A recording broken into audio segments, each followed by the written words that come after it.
नमस्ते अस्तु भगवन् विश्वेश्वराय महादेवाय त्र्यम्बकाय त्रिपुरान्तकाय त्रिकाग्निकालाय कालाग्निरुद्राय नीलकण्ठाय मृत्युञ्जयाय सर्वेश्वराय सदाशिवाय श्रीमन्महादेवाय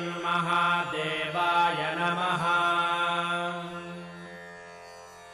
नमो हिरण्यबाहवे सेनान्ये दिशां च पतये नमो नमो वृक्षेभ्यो हरिकेशेभ्यः पशूनां पतये नमो नमः सस्पिञ्जराय द्विषीमते पथीनां पतये नमो नमो बभ्रुषाय विव्याधिनेन्नानां पतये नमो नमो हरिकेशायोपवीतिने पुष्टान्